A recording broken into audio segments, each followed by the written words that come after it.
Well, good day, and welcome to episode 21 of The Driving Force, presented by the Louisiana Transportation Research Center. My name is Todd Blunt. I'm joined today by my friend, colleague, and co-host, Garrett Wheat. Good afternoon. We're so excited that you've chosen to join us here as we highlight the people and projects driving change in Louisiana transportation. For nearly 40 years now, we'll actually celebrate our 40th anniversary in 2026. LTRC has merged the resources of state government and Louisiana universities to identify, develop, and implement new technology to enhance many critical aspects of the transportation system here in Louisiana and beyond. As our name indicates, one of our primary functions as a center is transportation research, and from the time we were established by the Louisiana legislature in the 1980s, our team has been pioneering great research in a number of key industry areas. On today's episode, we are joined by veteran LTRC researcher and current Associate Director of Research, Dr. Tyson Rupnow. Tyson is going to give us an overview of the various types of projects happening on a daily basis here at LTRC, as well as the practical impact that work is having across the state and beyond. We'll take a quick break before we begin our conversation with Tyson.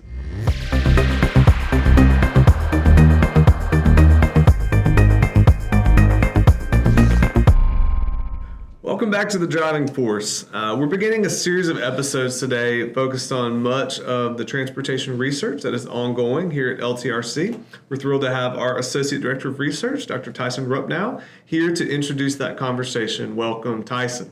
Hello, thank you for having me.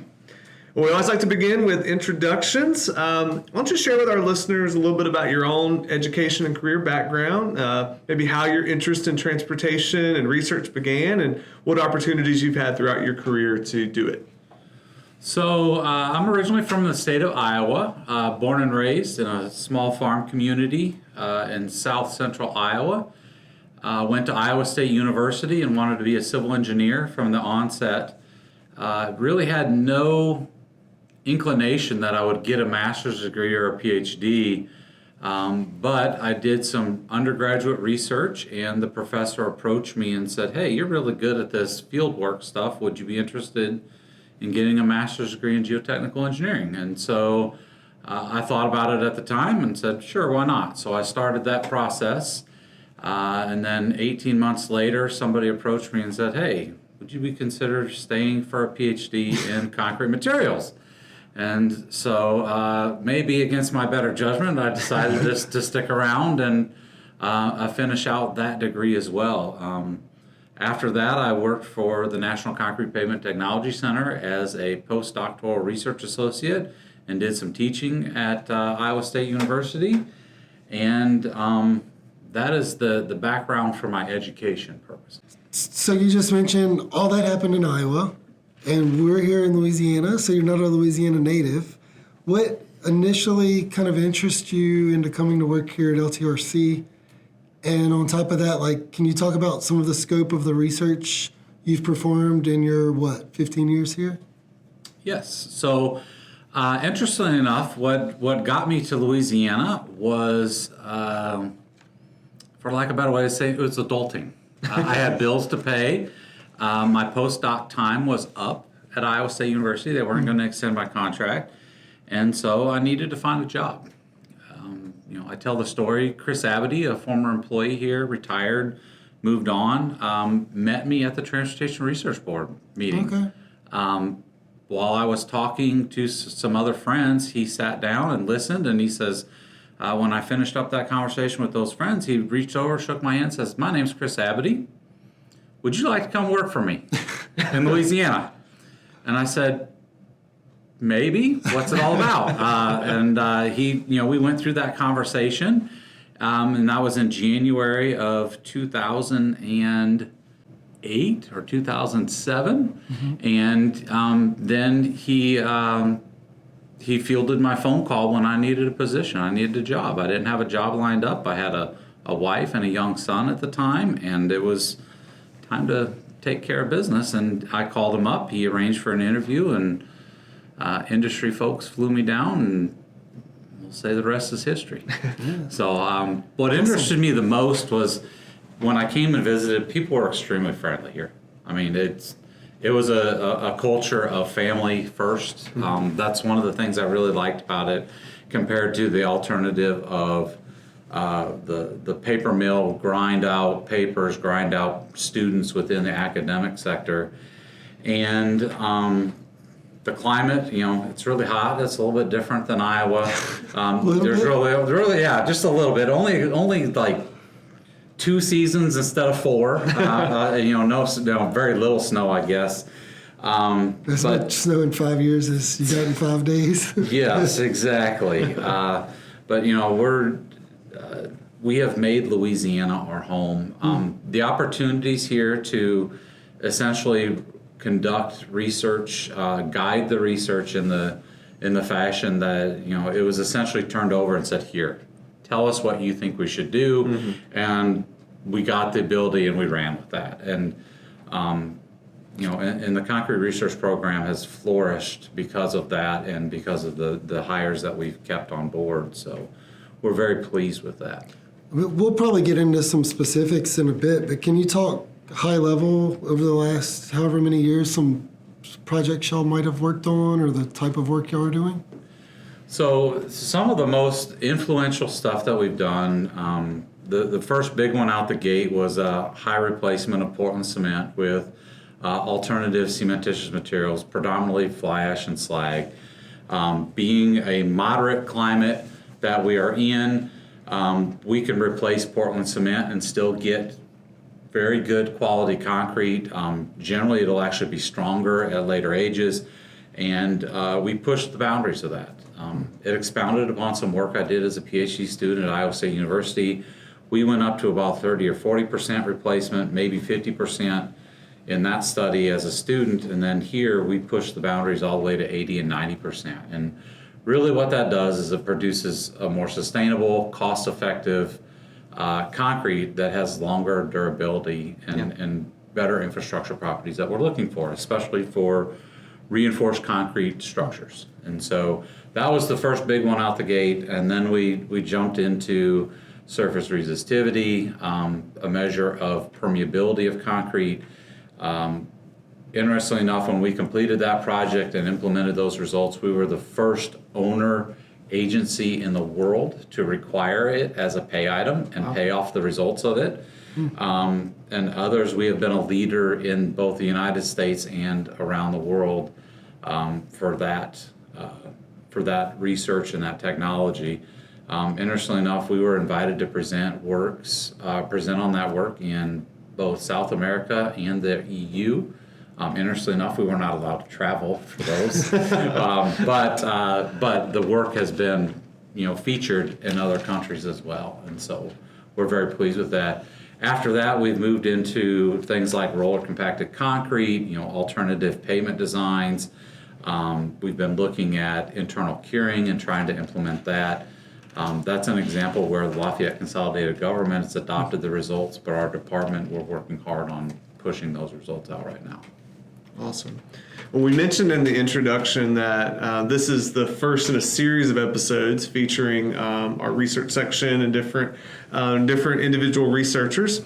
Can you give our listeners an overview of the different types, different categories of research that we do here at LTRC, and who are some of the partners we work with across the state and beyond to execute those projects?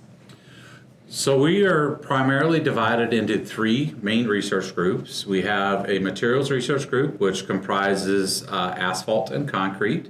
Concrete is my specialty, but our asphalt group is comprised of both DOTD researchers and our LSU researchers as well. The concrete research group just has DOTD personnel. The next group that we have is our pavements and geotechnical group.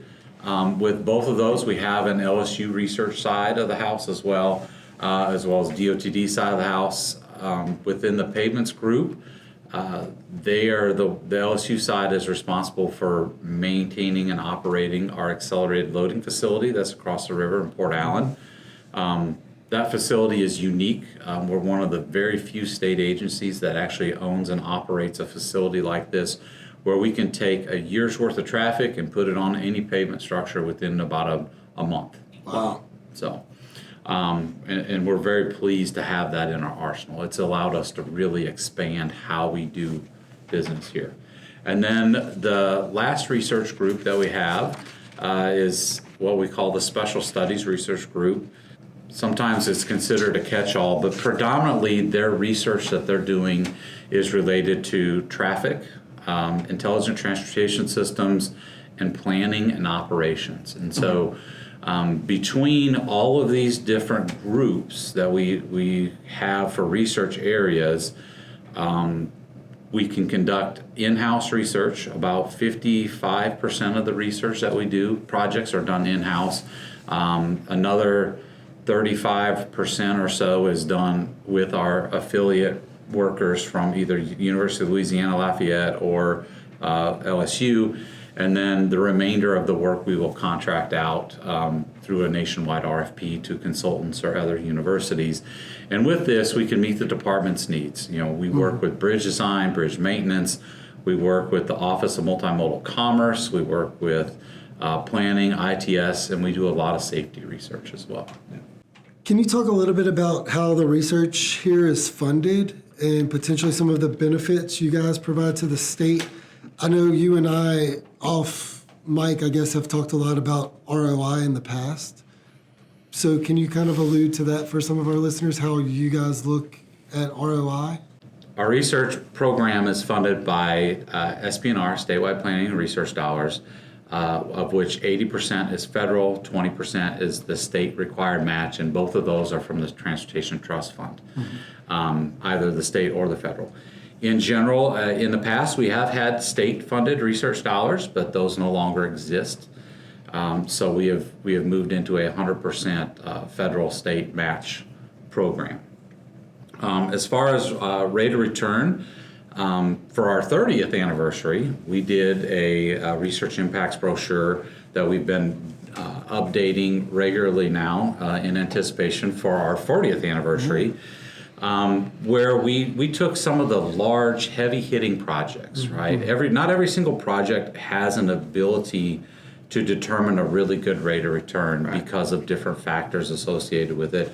But we took the big projects, roughly 5 per every 5-year period, and we did a return on investment analysis.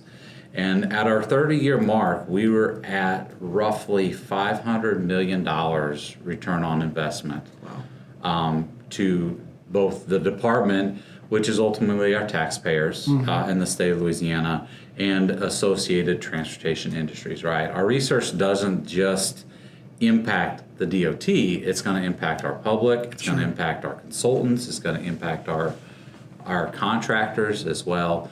And so, with that, it's anticipated that the return on investment number at year 40, we're going to exceed $600 or $650 million when we fully update that. The downside to research sometimes is y'all do things that don't work.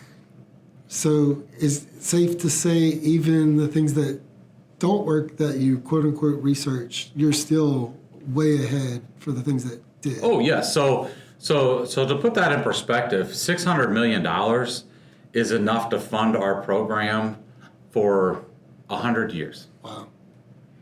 I mean, give or take. Well, 60 years actually is what it really is. It's a lot of years still. A lot of years. And we haven't even been in existence that long. So, we are way ahead on the return on investment. And to add to that aspect, primarily what we do is applied research here. We have an idea that this might work, and our goal is to flush that out and say, yes, it'll work. But sometimes that doesn't happen. Sometimes research comes out and says, what we're doing, the process or the materials we're using are the best we can do at this point in time. Yeah. And even though we haven't made a change, we've still implemented that because we've learned a key piece of knowledge to say that this is what we're doing is the best we can. That doesn't mean that technology won't change or improve in 5 or 8 years, and then we'll revisit it. But yeah, that's good. So Garrett's asked some questions kind of looking back. I'm asking you to look forward a little bit. Are there any emerging areas of transportation research that you're particularly excited to see grow, and why? So the biggest ones I think that you can see out there are nanotechnology. Okay. nanotechnology use in materials is a very big thing right now. The biggest drawback is it's very expensive to produce these nanomaterials and incorporate them. But there are some significant benefits of them. Another one is connected and automated vehicles along with intelligent transportation systems. All of that is, you can look at them independently, Sure. but as the transportation systems in Louisiana and across the world are becoming more interconnected, they're becoming more smart, for a lack of better way to explain it, right? Yeah. Where we can take data, massive data sets like cell phone probe data, and we can use that to plan for incident control or update message boards, travel times, things like that. And so that arena with big data is I think a big thing. And then the last is probably AI. I mean, artificial intelligence is a huge buzzword right now in the research sector. Whether it be generative AI or any other type of AI, there's a lot of discussion about how AI fits into not only our research programs, but research programs at the federal level as well. From your perspective as both a longtime researcher and now a research administrator, why is this work important? Why do we need to continue it? And what happens here at LTRC on a daily basis? How does that impact the lives to everybody that lives here in Louisiana and even neighboring states and people across the globe? So research it's an important endeavor. It allows us to keep moving forward with technology. LTRC is one of two very unique setups within the country. The other one is the state of Virginia, has the Virginia Transportation Research Council, where we have people that are in-house. We do a lot of our own research in-house, and it allows us to see some of those things. It allows us to better interact with our DOTD partners from other sections. And without research, I can only imagine where we would be in the transportation sector, right? I mean, we would still be building roads. If we didn't do research on cement and asphalt, we would still be building roads that didn't last very long, especially under today's heavy vehicle loads. Or it would take us 28 days to actually open a concrete road. Now we can open a concrete road with patches in, 4 hours, right? I use the material side because that's where my background is. But, imagine, if we didn't have signal timing research, where corridors were, when the lights went up, that was the timing. And if you wanted to adjust it or change it, you had to go out there to the signal cabinet and adjust and change it manually. Now, with interconnected systems, you can potentially change that in a control room somewhere off-site, right? And, with safety research, anytime we can save somebody's life, whether it be one of our employees or the traveling public or the contractors, that's a huge benefit. Sure. So that's not just a benefit to us, that's a benefit to the traveling public right there. And ultimately, the goal is to produce a more safe, reliable, constructed environment in which our traveling public uses. And with that, if we can do that, that helps move people, goods, and services safely and efficiently. That's awesome, Tyson. Thanks for joining us here today. We're excited to continue learning more about just the diversity and the breadth of the research happening here at LTRC in our upcoming episodes. We do have one more thing we want to do with you before we go. Garrett has prepared a few final, what we call the lightning round. Some questions to help you just have a little fun and help our listeners get to know you better. So don't think too hard about these, just some fun stuff. Garrett, take it away. First up, can you tell us a little bit about Big Red, your antique truck? So Big Red is my farm vehicle, is what we call it at our house. Big Red is also has the nickname of the Bull. It's a 1995 Ford F-250 with a 7.3 liter diesel engine, and it's got stacks, chrome stacks out the back. Beautiful farm truck, diesel, gobbles it, helps me pay for that state gas tax right there. And if you could see the smile that came across Tyson's face when Garrett asked that question. I love that truck. Does that remind you of Iowa every time you get to drive it with your farm back at home now? Yes. So we talked about you growing up there. We talked a little bit about the weather. So outside of that, what's some of the biggest differences you've experienced living in the Midwest compared to the South? The biggest difference is food. Food here, Midwestern food is, I still call it comfort food. I'll still go to some of the things there. If I'm having a rough day, I'll want something like that. I grew up as a steak and potatoes kind of guy. That's what I get. Now, down here, it's not potatoes, it's rice. Yeah. It's steak and rice, or, my seafood palate has changed significantly. I'm introduced to fresh seafood. And the food here has more, what I'll say, flavor, right? More spice, more salt, more boldness to it. And I have learned how to cook a jambalaya. There we go. There you go. That's the true test. Yes, exactly. Well, I guess you don't have to answer, but the true test would be how long does it take you to cook a jambalaya? In a hurry, I can do it in about 3 or 4 hours. Okay. Yeah, that's probably acceptable. Yeah. So, yes. But it is one of the most requested things when I go back to Iowa to visit family is if I will make a jambalaya. Sure. What is your favorite all-time nonfiction book? Well, that's a really good question. My guess is I would probably say the last, I think it's called The Last Lecture. I figured that's what you would say. Yes. That Randy Plosh? Yes. So that book, and I will say one thing here is at LTRC we try to mentor our people. We try to bring them up and do stuff. I had a wonderful mentor at Iowa State University. He was my PhD professor, who taught me more about dealing and managing people than he ever did about concrete and geotechnical stuff.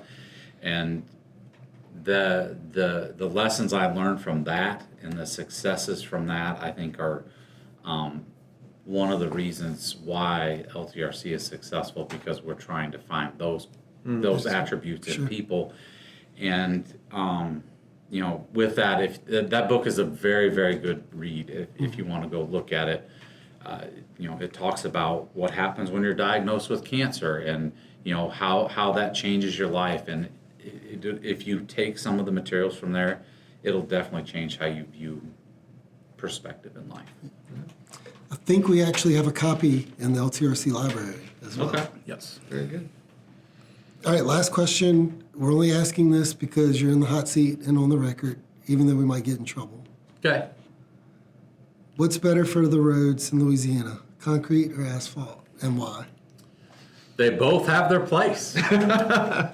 Very You can't build a bridge with asphalt. But concrete and asphalt, I think, both have their place. If you want to push hard on it, I think that under repeated heavy loads, concrete will last longer and perform better ultimately than asphalt. But asphalt is much more easily repairable than concrete. Takes less specialized tools, takes less time, but both have their places. Well, we'll definitely dive in deeper into those when we go through all the people who work here at LTRC, but you knew we had to ask that. Of course. I expected that question. Well, thanks again, Tyson, for your time and for everything you have shared with us today. Honored to have you here as our guest, telling us more about what you do, why it matters so much for each of us, both here at LTRC and around the state. We'll step away one more time before we close out today's episode.